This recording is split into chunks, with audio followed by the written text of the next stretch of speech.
Coming up today on the Fans First Talk Show. Buckle up, folks. We've got a brand new G.I. Joe Classified exclusive about an unannounced figure. We're going to show you something you haven't seen before, talk about what it means, and tell you what else we've learned about it. Then we have an update from recent interviews with Hasbro's G.I. Joe team, including our own insight and details which were not shared. And before we start, if you haven't yet seen our unboxing and review of the G.I. Joe Classified Vamp, we invite you to check it out. We have brand new and original diorama images that you won't see anywhere else. This Jeep is something special, and we take a different approach than you'll get with other reviews. There's a link to that video in the description below. Also, a huge shout out to all of you watching. Thanks to you, Viper Island is on fire these days. 2024 has already been our best year to date. Unbelievably, we're now approaching 500,000 views over just the last 3 months. As more and more collectors get into G.I. Joe Classified, our community continues to grow. When we said we're just getting started, we meant it. We have a TV show with the biggest media company in Canada, which has landed us in 3.6 million homes. We're now watched in 58 countries around the world. We've blown past 20,000 subscribers in just 2.5 years, which hasn't been done by anyone else. And together as a community, we've done all of this without any help from Hasbro, other channels, forums, Facebook groups, or websites. The heart of G.I. Joe truly is in this community right here. And unlike a lot of people out there, we don't ask for money from our viewers or even accept offers of money. Anyone with an audience on YouTube is already being paid by YouTube. Double dipping by taking money from your viewers is just plain gross. As you'll recall, Viper Island started as a grassroots initiative to keep G.I. Joe fans entertained and informed, and we're blown away by the overwhelming positive support we get from G.I. Joe fans who appreciate what we do. However, with success, anyone is bound to have a vocal minority of jealous haters. In our case, it's a handful of irrelevant, lazy, over-the-hill washouts who obsess about our success and desperately want to be in our position without doing any of the work to earn it the hard way. Our approval rating on YouTube is over 99%, proof that no one truly cares what any of those insecure losers have to say. And they've never once had any impact on anything we do. But we do appreciate all of their free advertising whenever they complain about us. Now what's really funny is that these same people now expect us to use our platform to help out their dying channels with shoutouts and attention, as if we're not aware that they've spent the last 3 years trashing us, harassing us, making violent threats towards us, and even taking shots at decks, all over G.I. Joe. This even includes some people who Lenny Panzica irresponsibly goes out of his way to platform and even hang out with. That's a great look for the representative of a major brand. We don't do interviews with Hasbro, and we're not going to waste our time. There's no benefit to us whatsoever. And I'm not willing to jump through any of their ridiculous and unnecessary hoops that no other company in my 21 years of working in the media has ever demanded. Compare and contrast that to working with professional and respected juggernauts like WWE, UFC, the NHL, or even Major League Baseball, as I've done countless times. And you'll quickly learn that Hasbro takes for granted all of the free advertising that they receive. Dealing with Hasbro is a one-way street with no return and the worst media relations that I've ever personally encountered. There's a reason our coverage has far more reach and views than any of the people who do associate with Hasbro, which is further proof of the points I just made.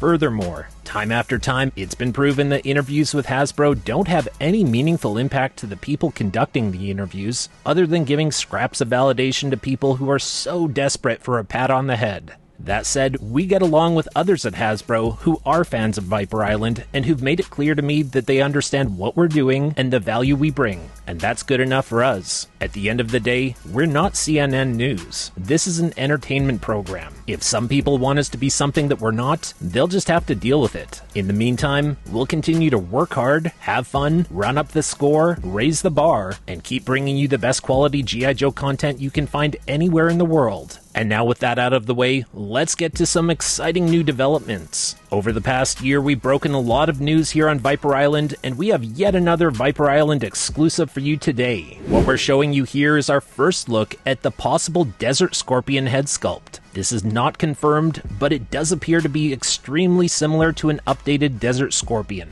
We've reported previously that Desert Scorpion might already be in the 2024-25 pipeline, with reuse of parts and pieces from the Desert Commando Snake Eyes. Now you'll notice these goggles are sculpted on, they are not removable. Thanks to the sculpting of the mask itself, this looks fairly aggressive, which is impressive since you can't see his face. Let us know in the comments below what you think of this. Are you interested in the Desert Scorpion? Do you think this is for the Desert Scorpion? Drop your thoughts in the comments below. I'd love to hear everyone's thoughts on this. Now we hope that you like exclusives like this, and we put in the work that others don't to bring you G.I. Joe coverage that collectors deserve. And before we move on, we invite you to quickly do us a favor and smash that like button to show your support for the show and the work that we put into it.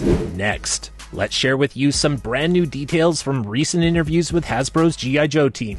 The good news? We've done the dirty work for you and sifted through all the cringe so you don't have to.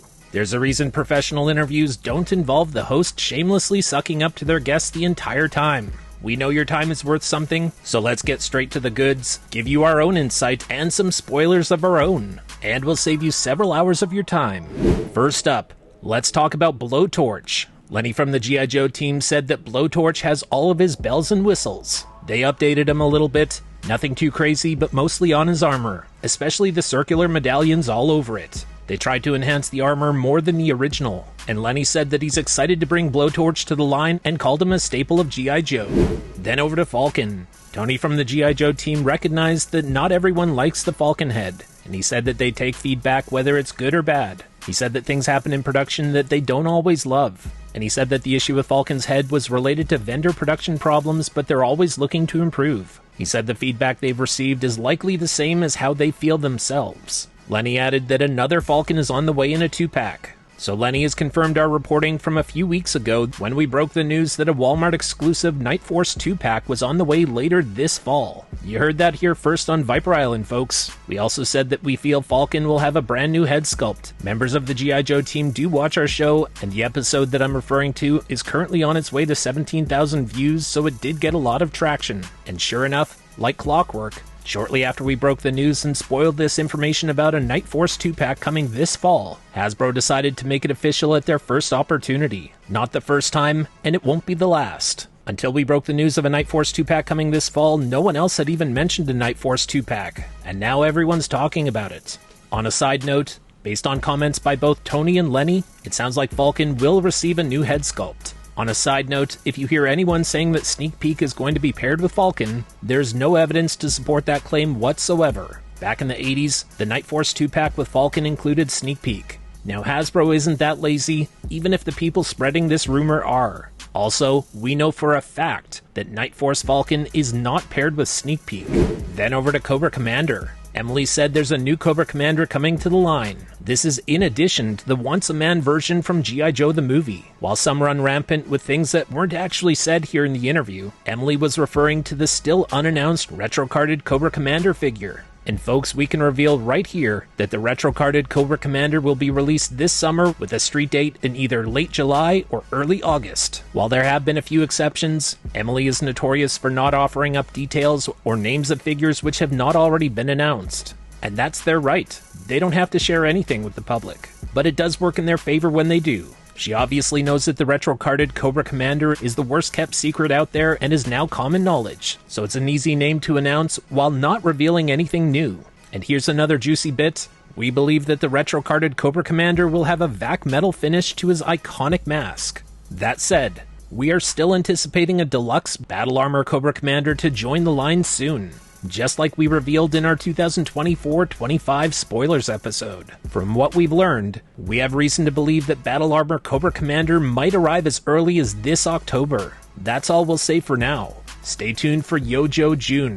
If you're a fan of Cobra Commander, there is a lot to be excited about. And just to clarify, Hasbro has not given the green light for the G.I. Joe team to make a hooded Cobra Commander so far. Now this could change at some point in the future, but if it doesn't, it's also not a big deal. If you really want one, you can buy a hooded Cobra Commander head sculpt from third-party sellers who've 3D printed it, and then place it on top of your retro card Cobra Commander when it's released later this summer, or any of the other Cobra Commanders which have been released so far. If there was no option out there to get a hooded head sculpt, we all want the hooded Cobra Commander just for the sake of nostalgia. And if there was no option out there currently to get a hooded head sculpt, it would be understandable to be frustrated about this. But Hasbro has no reason to change their mind on that based on demand, because there are already many options out there in the community for people to get their hands on. That won't be popular with some out there, and I understand that completely. Then over to the topic of creating new characters. Lenny said they're trying to gauge the amount of new characters they want to create, just like Wolf Spider and Mole Rat. He said there are still a lot of characters to get to, and that's a bigger priority, but he realizes that there are still a lot of opportunities to expand the universe. Then let's jump over to the retro card line. Emily said the retro carded waves should align with retail store resets. So going forward timing-wise, the releases of these should happen in April, the beginning of August, and in October. Then let's talk about who designs the G.I. Joe classified weapons. Lenny said it's all done in-house. They don't get any help with any of the designs from anyone outside the Hasbro team, and Lenny does most of the designs on all weapons. For vehicles, he gets help from other people who work at Hasbro, but he made sure to stipulate that everything is done in-house. So this comment from Lenny exposes some people out there unassociated with Hasbro who've been trying to take credit and claim to do some consulting work for Hasbro in designing weapons for Lenny. Folks, this is Hasbro we're talking about, and they are notorious for conducting their business in-house. They don't consult with random nobodies, and why would they? Then over to the topic of why classified figures can no longer look up or down. Lenny said he felt it was more of a priority to have the heads be able to mix and match, which was less possible with the neck joints, which did have a tilt mechanism which allowed figures to look up and down. He said he wants to make it better, and they're looking into it.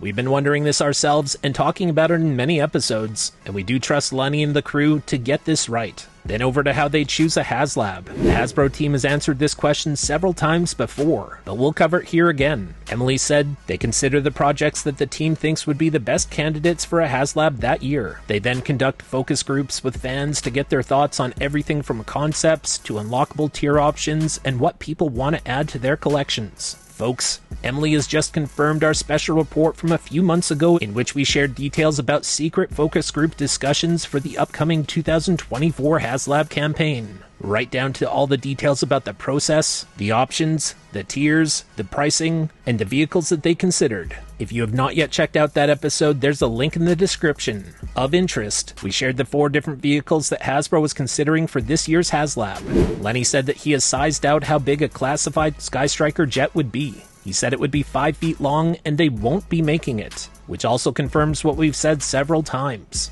This is why Ace is on my own personal wish list. A classified Sky Striker is simply not happening, folks. As for when the Dragonfly helicopter will be released, Emily said late summer, early fall. And this also confirms what we told you recently when we said it was estimated for a September release. Then over to the HMS. Hasbro started the development on the HMS when they were developing the HISS tank. The original HasLab HISS tank offering included the HMS as part of the package. However, the price point of the HISS tank was much higher to accommodate for the extra plastic and accessories. Ultimately, they made the decision to opt for a lower price point on the HISS tank, which did not include the HMS. They said a lower price point allows more people to afford multiples of the HISS tank, and they realized that they could just do the HISS tank as the first HasLab, and then save the HMS for later as an add-on, which collectors have to buy separately. Business-wise and profit-wise, this makes a lot of sense. Lenny pointed out that the original design of the HMS was also much bigger. The 9-inch rockets were originally 12 inches long. In terms of their favorite new figures, Tony said Naugahyde is his favorite new figure because it's deluxe to the max. And he said that Pork Belly has so much deco on it. He said that Lenny let him keep putting more and more into it, and it definitely shows. Being a wrestling fan, Tony said he likes the super jacked up dudes like Naugahyde, Salvo, and others. On the Hog Pork Belly, there's even a tear coming out of the tear duct. He put light oversprays on the nose, dark oversprays on the eyes, and when he was working on the spec sheet for Pork Belly, he really wanted to make it look real,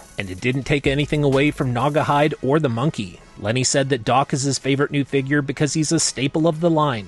He's happy with how the stretcher turned out, and Doc has a lot of cool gear. He also loved keeping the pill container on Doc's helmet. He said that Jinx and Torch are a very close second to Doc. Torch's accessories are very important to the team from an engineering standpoint, because they feel like they got the flames to a good place. These will likely be reused for blowtorch. He said that Torch's translucent flame effects can be challenging, so there are some out there that are a little droopy. He said they went through a lot of different stages of color and durometer. He thinks it's cool that Doc can carry all of his gear, which is always the goal whenever they're designing new figures, but he said that it doesn't always work out that way. On to HasLab Projects. Emily said, in retrospect, they've learned that their first HasLab, the 3 3/4 inch Sky Striker jet, had absolutely no business being a HasLab project. She said that if it's a product that you can buy on eBay in roughly the same kind of condition, roughly the same size, and that it's roughly the same product, then it's not a HasLab. Also, they said that the Sky Striker and His Tank HasLab campaigns were too close together, and that they'll never do that again. Lenny said they wanted to make a quintessential vehicle, something that was iconic to G.I. Joe. A lot of the other quintessential vehicles like the Dragonfly and Vamp are based on real-world vehicles, so they wanted to make something that was very iconic to G.I. Joe, a real American hero. He compared it to the Star Wars TIE Fighter, as the His Tank automatically makes you think about G.I. Joe whenever you see it. It had to be big, and it had to have a presence on anyone's shelf. He said the His Tank resonates with what G.I. Joe and Cobra battles encompass. The thinking behind the His Tank was that in order to complement the tank, you have to give it a designated group like the 788 Fire Team. Lenny said that the towable joint in the HMS is actually from a Transformers Blitzwing figure, and that it's a joint in his shoulders. Tony said he'd like to see more world building with the His Tank and its 788 Fire Team. He wants to hear from collectors if they want more figures to join that sub-team. Now, this could be as simple as Tony trying to gauge the level of interest from the community, but based on past activities, it likely means that there are more 788 Fire Teams already on the way, and he's probably hoping to create some sort of buzz around that. Emily said any kind of add-ons, like the HMS or the 788 Fire Team that match a HasLab theme, will be available to all collectors. They won't be reserved for just the HasLab backers. Lenny said they're very far along with the next G.I. Joe HasLab. He said that on a vehicle that looks like it can fly, it goes through a lot of different testing, so they have to drop it and beat it up. So the Dragonfly's been going through some testing, and based on what we know and what we've already revealed about what we believe this year's HasLab is going to be, as an air vehicle, the Cobra Rattler should go through a lot of the same testing. And he said that they're updating a chain gun attachment for it. The drop testing happens at a lab in China, they don't do it themselves. Over to playsets. Lenny said they're aiming for playsets which enhance a collector's shelf but don't eat up a lot of shelf space. So he said they won't be making a G.I. Joe pit, but they will focus on playsets that are feasible. Tony said he's a fan of the Cobra bunker and that he'd love to have an opportunity to make it look weathered with dry brushing and some logos. Once again, we can read into this. Based on past comments from Lenny and Tony, we already know that they're going to start off playsets with some simple ones. And it really doesn't get much more simple than the Cobra bunker. So keep this in mind for the near future. And on the topic of different waves of G.I. Joe Classified, Emily said the reason why waves are now 4 figures deep as opposed to 5 figures is that the Walmart Retro Card exclusives and the 60th anniversary figures did not exist in the line at first, so they had to reallocate some of the item count away from the mainline classified collection. She said that the trade-off for having waves of 4 figures now is that the Retro Card and 60th anniversary figures are mainline releases available to everyone. Then over to Law and Order. Lenny said whenever they can do an animal, they will do it. And he said that means all G.I. Joe animals are on the table to be made. When the line first started, Lenny said he really wanted to make Crocmaster right away. He explained that Crocmaster's Croc training facility is on the Cobra Island map, because they were thinking about what life is like on the island. Then over to top 10 lists. Lenny said that when deciding which figures to make next, they often check in to see what fans are saying they want next and what's missing from people's collections. He said there's a lot of correlation between some people's wish lists and then what appears next in the line, and that's for a reason. He said that people's top 10 lists are super helpful because they want to make products that collectors are interested in. And he said he wants to make some new Dreadnought figures at some point, brand new characters, really get silly with it, and get some grape soda in the mix as well. He also said that he really likes Cesspool and he can't wait to get him in the line. Based on the Night Force line with the Mole Rats, Cesspool would be a perfect fit for Classified right now. Emily said that she likes the weird and zany characters like Raptor, Pythona, and the once-a-man Cobra Commander, as well as a figure listed recently in my own top 10 wish list, Crystal Ball. Raptor is already on the way. Pythona shouldn't be too far off either now that we have Nemesis Immortal on the way. And the same goes for Once a Man Cobra Commander, which is already in the pipeline. We should be seeing more and more characters and figures from G.I. Joe the movie. So if you're interested in this and excited about it, drop a comment down below. As for Crystal Ball, he's one of my most anticipated figures simply because he's so weird and zany. He stands out in any collection. Now let's turn this back over to you. What's your reaction to what we've learned here? Blowtorch will be updated and modernized, and you know what that means. He'll also be joining the retro card line with a vintage-inspired figure. The Hasbro team is well aware of the negative feedback about Falcon's head sculpt, and it sounds like the Night Force Falcon will have a new head sculpt. Now, they didn't say this, but we are. Sneak Peek is not going to be paired with Falcon. That information is 100% concrete. We believe that Battle Armor Cobra Commander will be joining the line later this fall. Classified figures no longer include the neck tilt, but the G.I. Joe team wants to improve that, and they're looking into it. Our special report on the secret HasLab focus group discussions has been confirmed by Emily.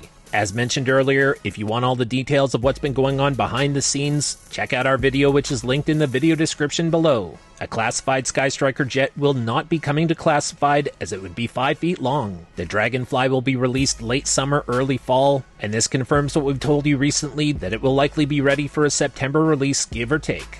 It sounds like there will likely be more 788 Fireteam members on the way sometime soon, and that's likely also the case for the Cobra Bunker. G.I. Joe playsets are on the way. Drop a comment down below which playsets you're hoping they'd make first. And based on past comments from the G.I. Joe team, it's very likely that they will just be small playsets, not large ones. That wraps up our coverage. My name is Liam. You can follow me on Instagram at Viper Island. For all things G.I. Joe, be sure to hit that subscribe button, hit the notification bell. If you want to support the show, smash that like button. Until next time, thanks for watching, thanks for supporting, have a great day, and yo Joe!